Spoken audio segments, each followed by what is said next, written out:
Hello, DAZN fans and fans of football as well. It is that time of the week. It's time for another instalment of Football's Hottest Takes. And yeah, a lot has happened in the world of football since we last did an episode. Of course, Manchester City won the Premier League, yay! And also...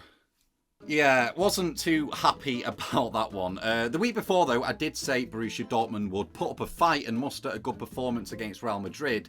And they did that and some more, actually. They should have won the game and could have, perhaps, on another day. But such is the history and the tradition of Real Madrid. They won again against the run of play. We've seen it many times. And yeah, we're going to talk about Real Madrid again today. But first, we've got a couple of other hot takes to address, one of which is about a former Real Madrid footballer who I'm sure you'll be familiar with and why I think he might pull up some trees at Euro 2024. So without further ado, let's go. Yeah, listen, if there's two positions on a football pitch which are heavily or entirely dependent on confidence and rhythm, I would say it's goalkeepers, because of course they've got to keep the ball out of the net, and when they're letting them in, it's hard to sort of find that rhythm again and start pulling out saves. We've seen this with several goalkeepers, namely, I don't know, someone like Joe Hart or maybe David De Gea in years gone by, whose form's just plummeted when they've been in a rough patch, but also strikers as well. You remember Fernando Torres, one time the most prolific striker on the planet around 2008. And then when that Chelsea move happened, he just sort of dried up and dropped off a cliff and couldn't regain his form and get that momentum going again. Radamel Falcao is another example. It just seemingly stopped happening for him when he went to Monaco. And what people are forgetting is Cristiano Ronaldo from the year 2006 to maybe 2021 or 2022 was just prolific, utterly prolific throughout. And everyone was saying, of course, he's dropping off, his body's aging, age being a massive factor in the deterioration of his pace, etc., etc. And therefore the goals would dry up. But during Qatar 2022, of course, when he went down the tunnel, crying after being knocked out by Morocco, and he was memed for it, that was also during the worst club period of his career, of course, under Erik ten Hag at Manchester United, and not even being played. He couldn't get minutes on the pitch at club level, so he had to move. I don't think it was necessarily his fault that 2 seasons ago, the goals dried up for Ronaldo. The bottom line is he scored 44 goals in 45 games this season, or the season now just gone. And I don't care if that's in the Saudi League. They are ridiculous, ridiculous numbers. If there was a different player, any other player, scoring that volume of goals in the Saudi League or the MLS or the Eredivisie or any sort of lower league, they will be snapped up by a top-level club. That is just an irrefutable fact. The goals speak for themselves. So Ronaldo has got that momentum. He's got that rhythm. He's got what he needed back. And he's got a point to prove. And look, that Portugal team Ronaldo's now playing in just has an abundance of talent around it. If Ronaldo hangs in the box, much like Erling Haaland does, he's got Bernardo Silva, Bruno Fernandes, Rafael Leao. So many creative players and assets around him who can just feed him the ball time and time again, which is what Ronaldo, particularly at his age now, will want. And I think Portugal have got a very strong team, a very good chance of winning the competition.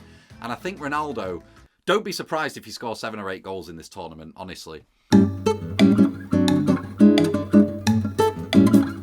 Right, here we go. Adam's hating on Madrid again. No, I'm not saying that at all. Mbappe is amazing, but I don't think he will significantly improve Real Madrid. And I think Real Madrid also might have a little bit of a balancing issue when push comes to shove next season. So let me just explain. Kylian Mbappe, as good as he is, arguably the best player on the planet, he's a very similar profile to Vinicius Jr. and Rodrigo in terms of the fact that he's an outlet. He's best used with space in behind. He's a bit of a road runner, the best in the world at that. But fundamentally, he plays his game very, very similar to Rodrigo and Vinny Jr., obviously liking to hug the flanks and then sort of make those inside runs through the channel into the middle of the park.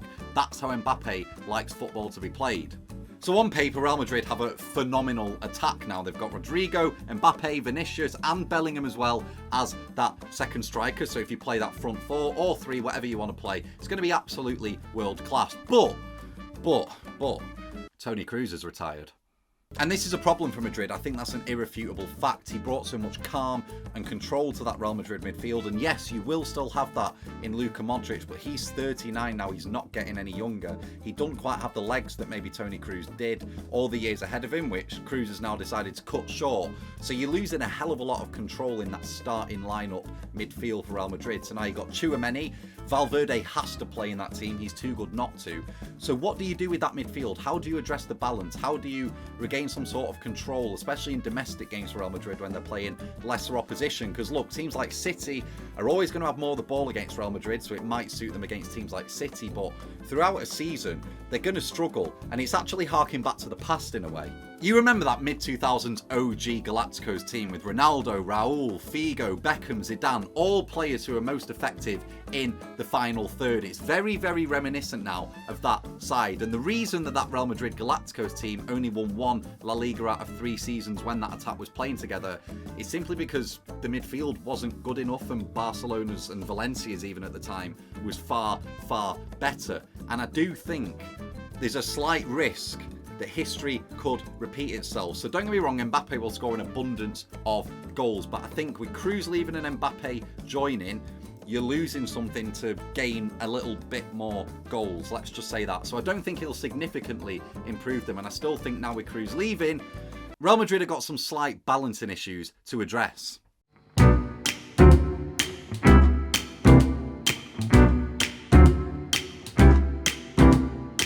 Yeah, a little 2-for-1 for you here. Call it a bog off. Firstly, let's talk about Antonio Conte. Well, he has gone to Napoli, and there's actually some very, very interesting parallels between Napoli and the Chelsea job which Conte took over. So I thought I'd just talk about him because I think they are very, very interesting.